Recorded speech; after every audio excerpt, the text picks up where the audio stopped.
So, Gone in the Night is quite the exciting thriller. It's really had me on my toes the whole time. I could not figure out what was going on.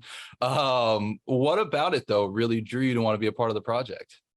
Well, just what you mentioned that I couldn't. The script had me on my toes as well. I kept trying to figure out what movie I was in and where it was headed and what the stakes were and what the rules were, and I just couldn't figure it out. And I thought it was so masterfully woven by the screenwriters that I was totally intrigued by it. And then, when a script lands in your inbox as an actor and your agent leaves a note saying, "Hey, Winona Ryder really wants you to do this movie with her." I was pretty much sold at that point. I probably would have said yes to it regardless of the script, because I'm just such a fan and admirer of hers for so many years. And the fact that she was, starring in a feature film I love her work on Stranger Things, but I was psyched to see her doing something like this, which seemed like a cool kind of next step for her. And then I read it and was really taken with the script, and I thought the character was sweet and funny, and it just seemed like a really great combo of factors. And then the cast that they started getting to fill out the ensemble, each new person that signed on was exciting, and I was a fan of everybody's, really. So yeah, it was kind of a perfect little confluence of cool factors that made me want to get involved. So, you're, of course, no stranger to this thriller or even sort of horror genres, what with Cloverfield Lane or Come Play. But I mean, what was it about, or what was it like getting to the heart of your character for this film through this genre lens? But I thought it was such an interesting way to obviously, like, the theme at the heart of the film is mortality and aging, and kind of this just never ending human need to stay young, to stay relevant, to stay vital, even though we all know very, very well by now that that's not a viable option. It's not a possibility. And yet, you have so many stories of the search for the fountain of youth.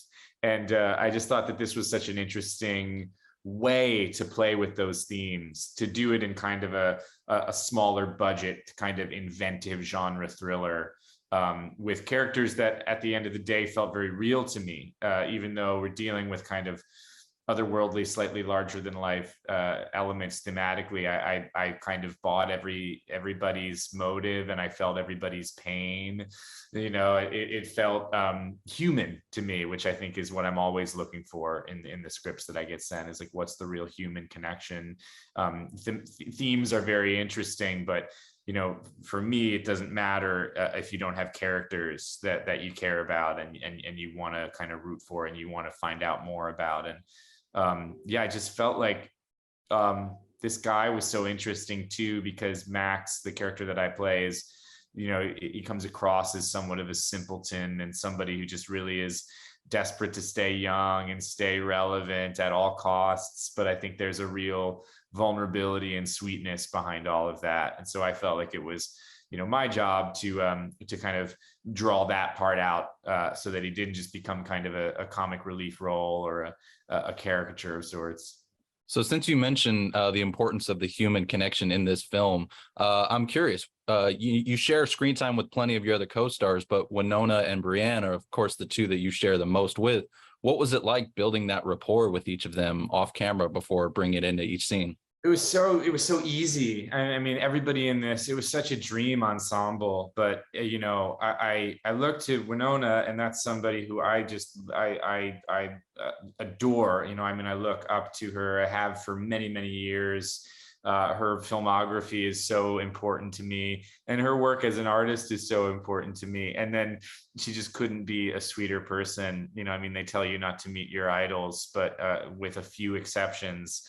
And I would say that, chief among those exceptions is Winona Ryder. I mean, what an idol to meet. And it was, beyond my wildest dreams. I mean, she was so kind and fun and funny. And we talked so much in between takes, to the point where, the cinematographer, I think when we wrapped, we all went out for a drink, and he was like, "I just got to ask, what have you and Winona been talking about for the last 4 weeks?" I was like, "Oh my gosh, anything and everything," just like her stories about her career and her youth and her life were so important and so vital. And then on the flip side of the coin, you have Brianne, who's an up and coming emerging talent, and who's so effortless and throws herself into it and is so fun to be around.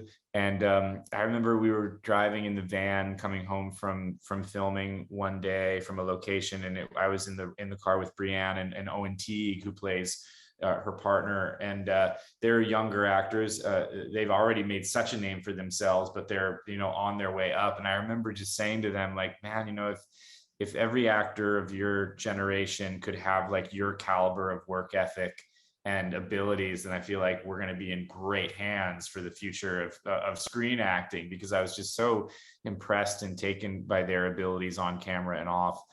So it was just kind of a labor of love. You know, everybody got along. We had a blast. We were filming on location up in the Redwood Forest in the Cazadero region, California. So there were just so many kind of the deal just was so sweet on this one, getting to work with such great performers. But I mean, man, you should be so lucky to get to share screen time with both Winona and Brianne. They're amazing.